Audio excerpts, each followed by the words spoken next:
শাকিব খান বুঝে গেছে মেহেদী হাসান হৃদয় ছাড়া গতি নাই।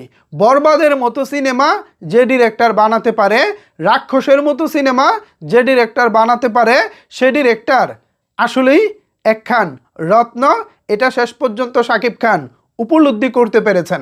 বরবাদ বাংলাদেশের চলচ্চিত্রের ইতিহাসে নতুন একটা মাইলফলক ছিল। বাংলাদেশে চলচ্চিত্রের ব্যবসার হিসেব নিকেশ পুরোটাই বরবাদ উলটপালট করে দিয়েছিল। এরপর আমরা ধারণা করেছিলাম শাকিব খান মেহেদী হাসান হৃদয় জুটির সিনেমা হয়তোবা আমরা সামনেই পাবো, কিন্তু কি কারণে জানি মাঝখানে ছন্দপতন, শাকিব খান মেহেদী হাসান হৃদয়কে আমরা আর পেলাম না।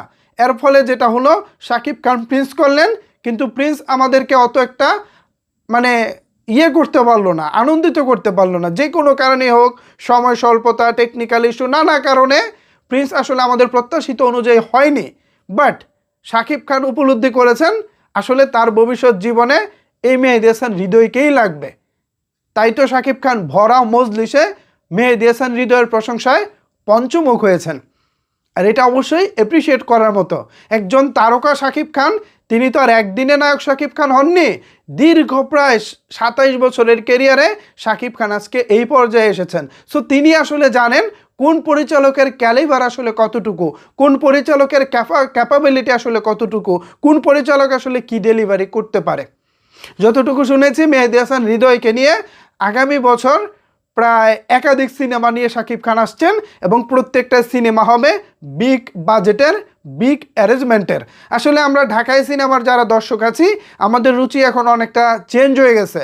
প্রথমে প্রিয়তমা দেখেছি, মোটামুটি বাজেটের একটা সিনেমা ছিল। এরপর যখন আমরা তুফান দেখেছি, আমরা তো সেই লেভেলের খুশি হয়েছি। তুফান দেখার পর যখন দরদ দেখলাম, ভাই ভালো লাগেনি, কারণ তুফানের তুলনায় দরদের আয়োজন, দরদের গ্রেঞ্জার সব কিছু একটু কম ছিল। কিন্তু এরপরে যখন বরবাদ আসলো, চারিদিকে কিন্তু ঠিকই হইচই ফেলে দিল।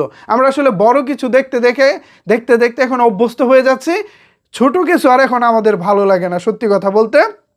এখন বড় আয়োজনের কিছু হলেই কেবল আমাদের মনটা তুষ্ট হয়, আমাদের মনটা সন্তুষ্ট হয়। সো সেই জায়গা থেকে শাকিব খানও হয়তো ভেবে দেখেছেন বর্তমানে আমাদের ঢাকাইয়া সিনেমায় যতজন পরিচালক আছেন, বিগ আয়োজনে বড় স্কেলে সিনেমা নির্মাণ করতে পারেন, এমন পরিচালকের সংখ্যা খুবই হাতে গোনা।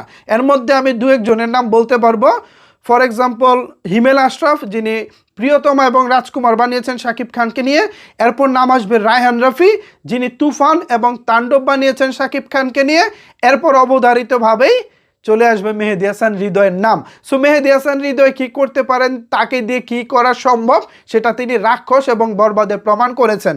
সো এই পরিচালক এবং নায়ক জুটি যখন আবারও পর্দায় ব্যাক করবে, বুঝতে পারছেন ব্যাপারটা কেমন হবে। এবং শাকিব খানের গতকালকে রাতের সংবাদ সম্মেলন থেকে কিন্তু অনেক কিছুই বোঝা গেছে। মেহেদী হাসান হৃদয় এবং শাকিব খান জুটি যে আবারও কামব্যাক করতে চলেছে, এটা মোটামুটি পরিষ্কার বলা যায়। সো সব কিছু মিলিয়ে আপনারা আসলে কি ভাবছেন, শাকিব খান মেহেদী হাসান হৃদয় জুটি যদি আবারও কামব্যাক করে, ব্যাপারটি কেমন হতে পারে? জানাতে পারেন আপনার মতামত নিচের কমেন্টস বক্সে। ধন্যবাদ সবাইকে এতক্ষণ আমার সাথে থাকার জন্য।